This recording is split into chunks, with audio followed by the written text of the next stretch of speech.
segment, we have Iris Life Counseling with us today with Miss Kayley DeRovira. Um, before we jump into today's feature, I am going to share just a little bit of backstory about how I know Miss Kayley. I spent the last year working with Kayley at our previous employer before we ran into this lovely COVID time frame where we were laid off and have started our own adventures and endeavors. Kaylee has gone into business for herself, and I've had a chance to watch her transition into the lovely businesswoman she's becoming. Um, I can't do her story any justice as I tell her story, but before we jump into her interview, I have some quotes to share. Kaylee and I spoke before we got on this live, and we talked about the social work perspective a little bit. We talked about going a little bit macro, meso, and a little bit micro when we talk about today's feature. So I'm going to share a little bit of quote information as we get started and wait for people to pop on. As usual, I want to encourage you to like, follow, and share Doing the Most Media, whether it's on Facebook or Instagram. I'm going to go ahead and start off with the first quote. So I'm not sure if everyone can see this, but the first quote I'm sharing has to do with disabilities. A lot of disabilities are invisible, but your reaction to them isn't. So this is the macro piece. I want to make sure that everyone knows that, as usual, we're being respectful on this broadcast. So that's the first quote.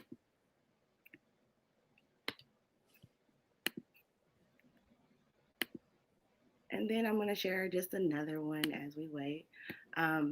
This one is another one that goes to the meso level. It talks about the pain. A lot of people forget about pain when it comes to chronic and invisible illness, and some of that we'll be discussing today in our discussion.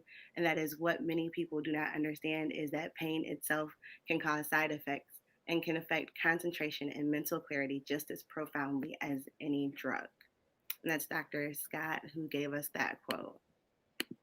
So as we jump into today's interview, I want to give Kaylee the floor to share a bit about Iris Life Counseling and honestly, really share more about herself in this beginning. Can you see me? I just want to make sure because my camera seems to have disappeared. But I want to make sure that you can see me. Yep. Great. I can see you. There we go. We got you back.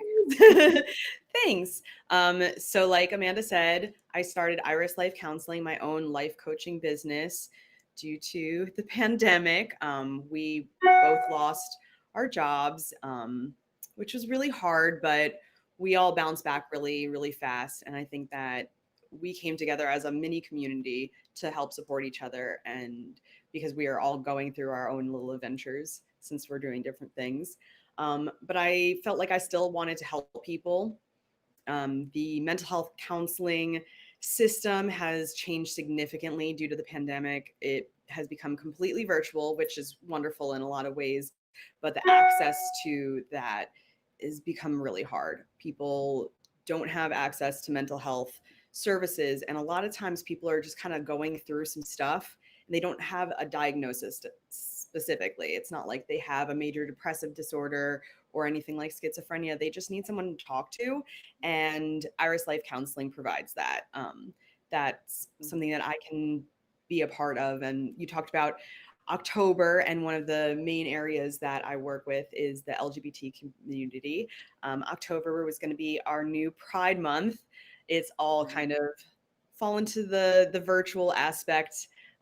We all had hopes that it wasn't going to be virtual, but it still is, and that's okay. But I'm really glad to be starting this October with you and doing Most Media to talk about how important it is, especially for the LGBTQIA community, to have a place and have people to talk to, because, as I said, the mental health services aren't quite there anymore.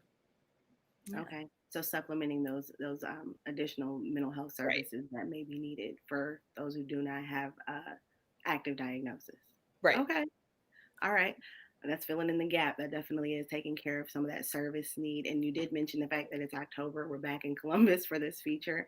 So your services are here in Columbus, but do you offer virtual as well? Let me ask that. Absolutely, yes. Especially since, we spoke a little bit about invisible illnesses. There are so many different reasons why people can't do in person. And so the virtual aspect is super easy to do, and I can definitely provide services virtually, in person, in a very safe, socially distanced way. As you talked about the chronic illness, I also have a chronic illness that I was recently diagnosed with. So that comes with a lot of my own being, having to be in my home a lot of times. So I understand the need for the virtual aspect. Okay, so being aware and being safe definitely as Mhm. you provide those counseling services for sure. So we're talking a little bit about mental health and the Pride Month and everything coming up. So will you share with us a little bit about what Iris Life Counseling is and the types of services that people can expect as they come to you and seek out your service? Sure. So, like I said, I don't deal with diagnosing, not working with insurances or anything like that. My camera keeps seeming to pop in and out, so sorry about We'll that. work with it. But you can hear me, so that's all that matters. So, what I provide is a safe space for all people, not just the LGBTQ community, but it creates a safe space, which often we don't feel. Um, I've had some conversations before about identity, and creating safe spaces is really important. I identify as a femme lesbian, and that in itself creates its own community. So I want to make sure that everybody, anyone who identifies in any fashion, um, that has an ability to feel heard and understood and not marginalized, because even in our community there's a lot of issues with people invalidating each other, which is unfortunate, but I wanted to create that availability to have someone to talk to about whatever is going on. Like I said, it's not diagnosing. I've worked with a lot of different people, children to elderly, from anything like depression and anxiety, PTSD and trauma, to more severe issues like schizophrenia and mood disorders. Um, right now, what I'm working with the Iris Life Counseling is focusing on your self care and self love, because that's an aspect of mental health that we don't often focus on. A lot of times it's symptom management, medication, things like that are super, super important, but aren't all it is. Because, kind of like you were saying, there's a quality of life aspect to mental health and the services that are provided that people don't talk about. They don't talk about how alone it can feel to need help, how hard it is to ask for help, but also realizing what you need personally is going to be different than what someone else you may be seeing on social media or reading about or hearing about might need. Um, so, kind of being able to have someone to talk about what specifically is for each individual. Okay, so I hear a lot about meeting people where they are, wherever Mhm. that may be, on the, where they are, where they are on their health and wellness journey, where they are on their, life journey. All those things are very important. And then I hear a lot of the taking care of the self. A lot of treatment, you're right, Yeah. is focused on the things, the symptoms. What can we do? But a lot of work gets missed on the self and caring for self and managing self and Hmm. ready ready made. All right. Okay. So the decision to start your own business, never an easy one, but it doesn't sound, I mean, from what we know and having journeyed this together, is that it's not necessarily something that people go into and just make a decision on. Sometimes it's gifted to us and put into our laps. So Yeah. your journey ended up placing this in your lap. Yeah. Um, Tell us some more about how that got placed in your lap and what you did to kind of deal with that newfound freedom from a job, but then that new kind of scary experience of what comes next. Right. Right. I'm a very super type A person, so not having a job and not always being on the go was horrible. I'm sure, like a lot of people who lost their jobs, I fell into a depression myself of feeling like, what am I to do next? What does it mean? Where's my self worth? So I understand a lot of people who are struggling right now because of the pandemic, but you know, you and even Melissa with Elevate Life Counseling, she's one of our close friends, and our group of women who we were working together. And not all of us got laid off, but a handful of us. Being able to have that support really helped, because there are scary moments where, I'm like, oh my gosh, I need to do all these things to start this business idea, but what do I do? um, Mhm. and having our little group chats where I was able to get some feedback and change my mindset in those moments was really, really beneficial. Super scary though. It's hard to start your own business, but it's hard to start any new journey, especially without any certainty, which can be very scary for a lot of people. Uh, I'm not the kind of person to stay in a job when I'm miserable. I've never understood that. I know a lot of people do stay when they're unhappy, but that's not personally how I live. So I saw an opportunity, like kismet, to do something that would grant me the freedom to do whatever I wanted, where I wasn't pigeonholed into a specific um, area or whatever. Like I was working specifically just with children in a school, but now I can work with anybody anywhere, which is really freeing and wonderful. Yes, because issues don't just happen in schools or in hospitals. They don't happen in just certain settings. They do happen everywhere. So having Yeah. someone who can fill that need is important for anyone in whatever situation they may be in. Okay, so we got some. This is a situation where we're going to share a little bit about skills, talents, knowledge, ability. I like to preface this section a little bit, though. Always, I like to share that.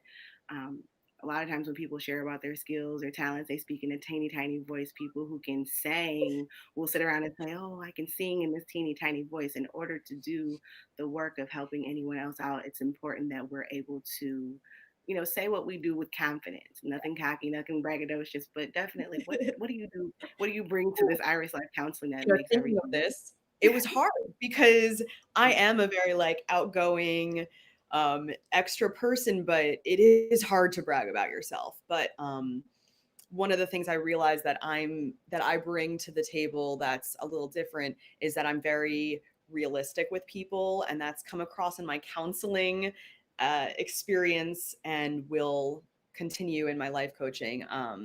I kind of am very real with people. I don't sugarcoat things necessarily Mhm. because I want it to be very clear what's going on, and I'm pretty good at reading someone and being able to help them understand what they're thinking and where their thoughts are coming from. A big thing that I work on with people is the negative thoughts and things that you say to yourself about yourself and how do we change it. And it's really hard to do those things in the moment. But that's one thing that I specialize in is helping people change those negative thoughts to positive ones, which takes a lot of practice, a lot of time, and a lot of work.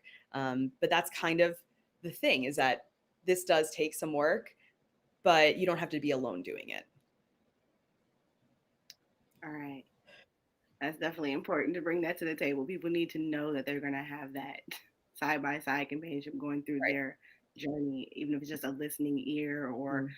in this case, a virtual ear Yeah. sometimes during the pandemic. All right, passion. We are up to the passion. I often bring up passion during any discussion about someone's business, nonprofit, side hustle, or creative situation. But passion is what keeps us going every day, even when there's nothing really left in the tank. Tell us some about your passion, because I know you've had some trials and things that have kind of tested you along the way. But Ooh. what is that passion that keeps you going, that spark that keeps your fire? Well, I guess I should start a little bit about where I'm from. I actually am from New York, and my background was initially in education. And while I was doing that, I realized that the kids that I was working with as a teacher brought so much into the classroom from what was going on at home or in their social situations that I realized that I wanted to help people in a bigger, more profound, deeper level. And that I've kind of been doing that my whole life. I've been the sounding board for people, helping people through whatever they're going through. And I ended up into a mental health counseling master's program. And it was wonderful. And I worked in a psych hospital. I absolutely loved it. I saw so many things that I could do and help. Uh, I was living in New York during Hurricane Sandy, at which point I lost everything. And that kind of changed things for me because I realized that I don't have to be stuck where where I am because I hated New York. So I chose to pack up everything and move to Ohio. And it was a huge adventure. It was really scary. I wasn't sure if I was doing the right thing, but I definitely made the right choice. And it's everything that you choose leads you into the direction that you're supposed to be in. I truly believe that. Yes, I've been through some things, and as the years have gone by, I've been here in Ohio for about 4 or 5 years now.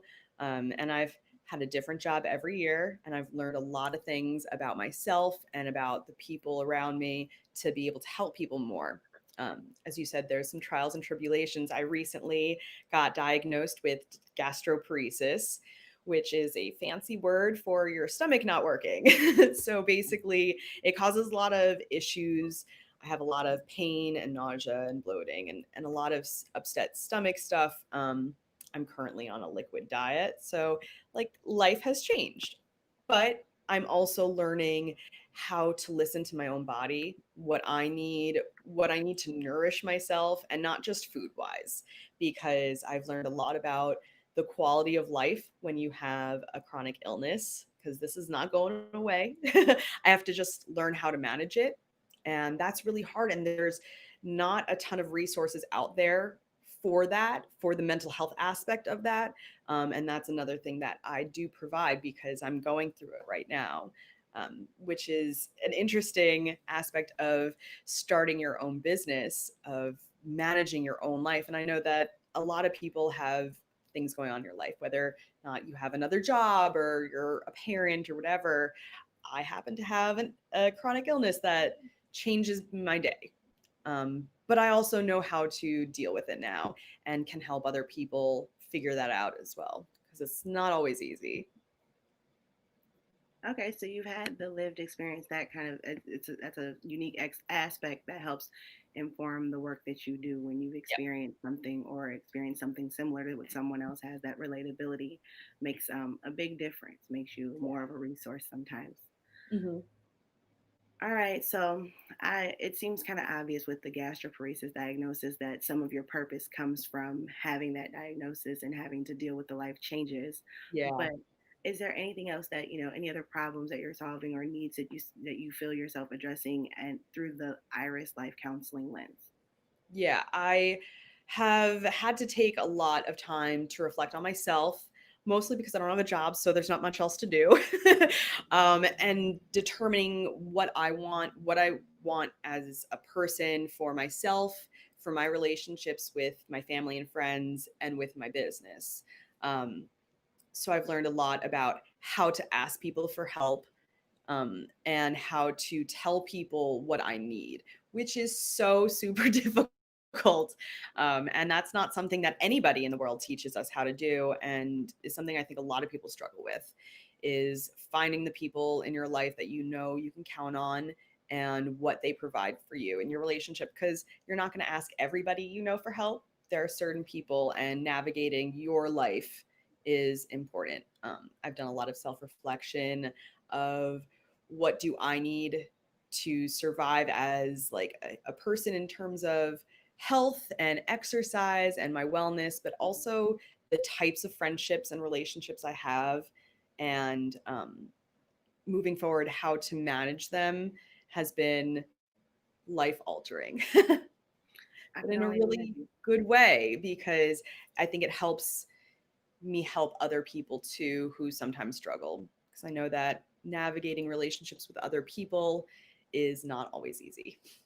Navigating support systems is super important. There are definitely some resources for general chronic invisible illness, but I get what you're saying about there not being any specifics for, and not just your diagnosis, but other diagnoses. So if there's, a community that can be found, I'm hoping that there can be a community found for this. Yeah, there actually are some resources.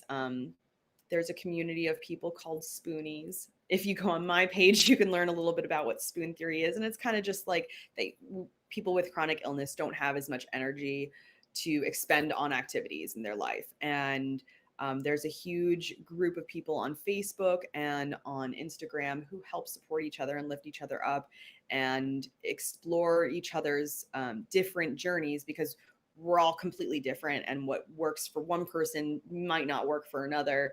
So, my mom bought me a gastroparesis cookbook, but I literally can't eat anything in it. And that's okay, because it's a good resource for other people who can. And I'm going to promote the heck out of it because it's important for people. It's important finding what works for Yeah. you. That's a very important thing.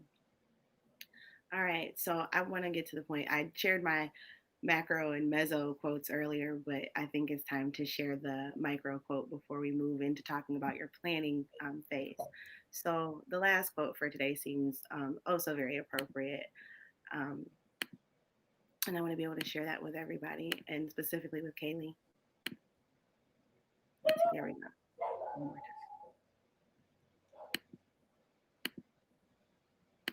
This is the last one. It says, yes, hello, I'd like a refund on my body. It's kind of defective and really expensive. And they said this is from anyone with chronic illness. I can only imagine waking up one day and life being different, drastically going forward. Anybody can only imagine having their life that drastically change, and wishing kind of for whatever was before. So that one just kind of stuck out today for you and for this Oh, interview. when you said that, I laughed so hard. It still gets me every time, because I have for like the last 2 years just said, like, I just want new insides. For a long time, I thought I had celiac disease, which has very similar symptoms of gastroparesis, but I hadn't eaten gluten for 4 years. 4 years. So I just started eating bread again, and it's been great. But I love that quote, because I think people with chronic illness so often just want to be better, but we can't, and we can't actually change it. So many times I'm sitting in pain, and I'm just like, I want to literally rip my actual stomach out and replace it with a new one. But that's not how that works, unfortunately. And the thing is that life throws at you what you can handle. I have handled a ton of stuff. Okay. As I've mentioned there have been a lot of things in life that have been hard, but it's all part of the process of finding out who you are and how you can help other people. And this whole journey has been kind of meant to be. We lost our jobs, which was horrible. And that meant that I lost my health insurance, and I ended up getting on Medicaid and having to find absolutely total new doctors. Right before the pandemic, I'd been through a whole bunch of tests, at which point my doctors were like, you don't have celiacs or anything else. This is just IBS. And I was kind of like, that's not right. That can't be right. And I knew it inside me. I knew something wasn't right about that. So I didn't stop.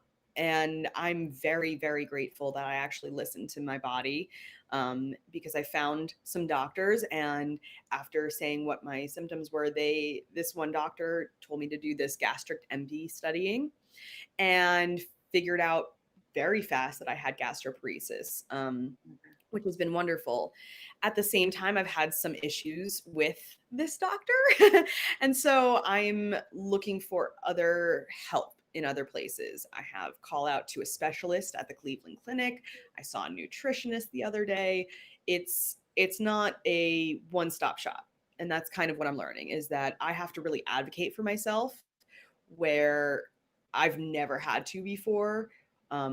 Where I tell my gastroenterologist, like, how am I supposed to have a real job, a 9 to 5 job, while this is happening? And his reaction and response was less than appealing. He told me that I have to eat from 4 to 9 p.m., which may work for some people. That is not going to work out for me, because I have to eat a very small amount. And so I decided that wasn't the answer that I wanted. I'm going to find another one. So I'm continuing to search. Okay. I'm not laying down and just saying that this is what it is. And I think that a lot of people find themselves in a depression about what their quality of life can be moving forward. And that can be hard, but it's also not the end. And I also know that even though I could switch out all of my organs and it would be wonderful, uh, this whole experience has given me something that I didn't have before, which is an appreciation for the things that I can do and the life that I can have. Okay, so from the advocacy aspect, that's it's the work we all have to do when it comes to ourselves. We have to advocate, and it's good to hear Yep. that you've done that for yourself. So from advocacy to planning, let's do a little bit of Yeah. planning talk because I'm sure you've got some plans for the near future for yourself, for Iris Life Counseling, and I mean, probably very much so beyond. So please do a little bit of sharing with our community here. What are some of the plans for Iris Life Counseling and yourself? Well, I'm working on some things right now. Having a chronic illness does make that very difficult. There are some days where I'm like, I'm ready to do it, and then I'm not. And that's okay. And that's one thing that I'm learning how how to accept is my ability to do things on a daily basis. One of the things that I'm really excited about is my depression handbook. It's a little workbook that I've been working on to help people who are experiencing symptoms of depression to navigate how to take care of themselves in a better way. It is absolutely not a thing to use instead of a counselor or instead of antidepressants or medication or whatever could also work. It's to use in conjunction with those things, Okay. because I know that going to therapy is very hard, but it also might not be all you need. Sometimes your therapist might give you some homework of like acknowledging things that you're doing that you can do better, figuring out how to change your mindset or the things that you say to yourself. That's a lot of CBT stuff, homework that therapists often give, but it's hard in the moment to be like, oh, right, my therapist told me that I shouldn't be saying this to myself. But instead, you can take your workbook out and actually plan out your day. And so that's something that I have the general outline of, and I'm a perfectionist, so I'm putting all my T's and dotting my I's and all that stuff. So it's a work in progress, as everything is. I'm also working on a relationship handbook based on the amazing relationships I've had in my life, based on basically making sure that you're taking care of yourself first, Mhm. which is something that I've learned I struggle with myself. And I think a lot of people don't acknowledge that, like, that they need to do some work before getting into a relationship and acknowledge what they need and how that works with your relationships. Okay, so a couple of Yeah, workbooks coming up in the that's near very future. good. So Yeah. that's exciting. Always exciting to have some supplemental material because everybody likes, I think a lot of people like to do a little reading in their personal time at home when they're alone with their thoughts and no one else can hear what's going on. So that's definitely a good resource to have. So, just a dream question I like to throw out. If you had everything that you needed right now today to move Iris Life Counseling ahead, what would be one of the next steps, or if not the next couple of steps that you would take to move your business forward? I would definitely work on advertising more. I do that within my own social media and Facebook, but there's only so much you can do and only so many people you can reach. Uh, I'd like to be able to do a lot more to get the word out in the community about my company so that people can see that there are other options out there besides the traditional therapy for people who it may not be right for. They might need something totally different. Yes, life counseling, life coaching, all of those are very good areas for people who are looking for like that extra little bit of help, but Yeah. aren't quite maybe where they, want to be with the respect to getting to counseling in that full time respect. That makes sense. So we're a community of support here. That's one of my favorite things about this community that we have here is we are a community of support, whether that be monetary support or just making sure to like, follow, and share, making sure to subscribe to a YouTube channel, whatever Yes. the case may be. Just kind of providing that support so that everyone knows what the resources are when the time comes. Please share with us your social media handles, anything that you want us to reach out to Iris Life Counseling with.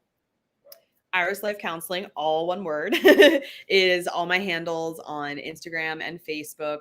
Um, you can find me on YouTube as well. I post some videos. I've done a recent video on the areas of self care. There's a lot of videos about my journey with gastroparesis. I do some stuff, and you'll see more videos coming up about the depression workbook and things like that. Mhm. Okay, so we'll be looking forward to that. Definitely share that with us here in the community. Share it with us. You can come share it on the page. We will Yeah. definitely do some promotion and talk about that book. I would love to see what you have in those books as they come forward. Is there anything important dates, any events, anything that the community can do to support? I want to throw that out there while we're still live. Well, one of the things that we have done together with Miss Melissa with Elevate Life Counseling is we've noticed that almost all the small businesses in Columbus, but everywhere, have really been hurt by the pandemic in their ability to network and reach more people within the community to build their business. As I said, that's an issue that I'm working through too. So, what we've worked on is our Growth and Give Back event, which I'm super excited about. And it's about helping other small businesses reach different people in the community that they might not have any access to beforehand. That's going to be on October 30th. And we've been posting a lot of different things. If you are a small business member and want to share your business, our vendor tables are $100 and you can come and support each other, which is kind of what we're doing, which is an important part of having a small business is growing your tiny community of lifting each other up because this is not an easy time. Just I think it's October 31st. October Yeah, 31st, we will have 31st. that event. Yes, at the Concourse Event Center here in Columbus. Mhm. Definitely come out and support the vendors. Yeah, there's the give back piece, the growth and give back. You're right. We have that collaboration coming up. I'm glad that you mentioned that. Thank you. We're Is also there very excited because we are asking for people who come to give non-monetary donations to the Kaleidoscope Youth Center, which is very important to me because it's a LGBTQIA youth center where a lot of kids finally find acceptance and resources to help them navigate their lives. Oh yes, that is a huge resource here in Columbus. Columbus, one of the longest running. So definitely want to support them. Is there anything else that you feel like you want to share with the community? Anything that we may have missed off or left? Um, No, just keep on watching what we have in store. I think that this is just the beginning of all of our small businesses, which is pretty exciting because we have so much to offer and you'll just kind of see where the journey takes us. yes. Well, thank you. I'm glad that you came and shared what you have to offer with the Doing the Most community. We appreciate you and your time this afternoon. Thank you Everybody so be sure much. to like, follow, share. Thank you, Miss Kayley. Thanks, Amanda. Thank you. All right.